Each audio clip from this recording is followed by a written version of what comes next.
Hey, welcome to The Explainer. Today, we are going after a pretty huge goal, reading one book every single week for a whole year. Now, I know that sounds intense, but it can completely change your life, and trust me, it's way more doable than you think. Let's get into it. 52. That's the magic number. One book a week for a full year.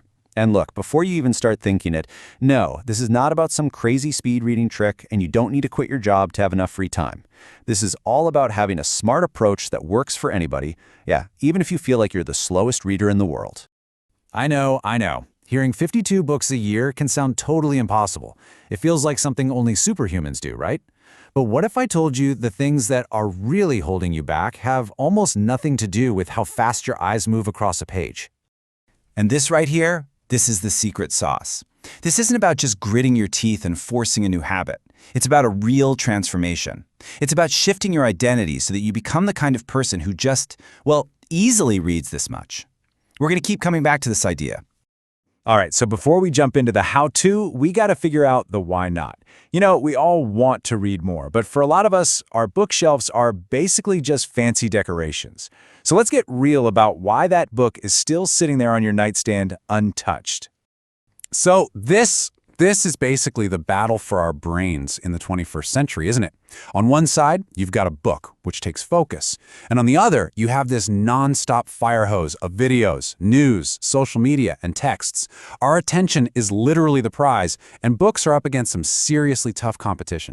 And here's a weird paradox that you might totally recognize. Probably the single biggest thing stopping you from reading is that one book you started and then just lost interest in. It just sits there, kind of judging you, you know? And the guilt of not finishing it makes starting a new book feel like you're cheating on it. It causes total reading paralysis. Okay, so how do we start to win this battle for our attention? We start by changing our surroundings. The very first step is to design your world, your physical space, and your digital space to make picking up a book the easiest, most obvious choice you can make. All right, let's break these down. Step 1, always, and I mean always, have a book with you. A physical one, an e-reader, whatever. Step 2 is to have all three kinds ready to go. A paper book, an e-book, and an audiobook. That way you can read while you're driving or doing the dishes. Step 3, and this one's a game changer, delete the distracting social media apps from your phone. Make your book app the most exciting thing on there. And finally, just commit to reading for 15 minutes before you go to sleep. It carves out that dedicated time, and it's a great way to wind down. Now, check out this amazing, kind of counterintuitive idea. The writer Umberto Eco had this concept called the anti-library. It's a collection of all the books you own that you haven't read yet. And instead of making you feel guilty, it's supposed to be this powerful, visual reminder of everything you still have to learn. It's like a physical to-do list that just fuels your curiosity and keeps you going. How cool is that? So once you've set up your environment for success, the next battle is all in your head. So let's move on to strategy number 2, upgrading the way you actually think about reading. Because honestly, your mindset is way more important than how fast you read. This really comes down to 3 big mental shifts. First, and this is so important, give yourself permission to quit a book. If you're not enjoying it, just stop. Life's too short, right? Second, create a reading project. So instead of just picking books at random, pick a topic you're really into and read a few books about it. And third, make reading social. Talk about what you're reading with people. It keeps you motivated and holds you accountable. You know, the power of a reading project is just huge. When you read one book on a subject, you got a little taste. But when you read 3 or 4 or 5 books on that same topic, you start to see it from all these different angles. You see where the ideas connect.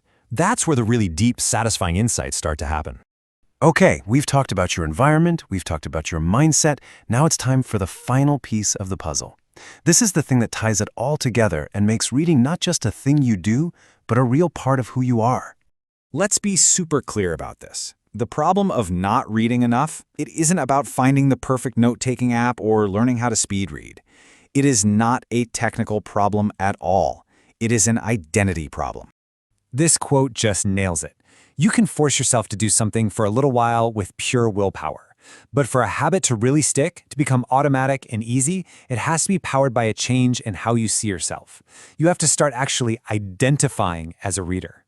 And really, this is the biggest takeaway of all. All the tips and tricks we've talked about, they're just tools to help you build this new identity.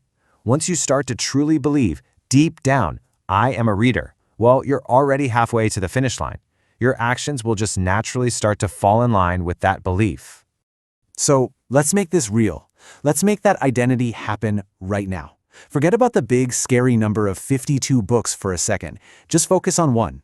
Think about that anti-library of yours, or that topic you've been dying to learn more about. This whole journey doesn't start next year or next week. It starts with one book. So what's it going to be?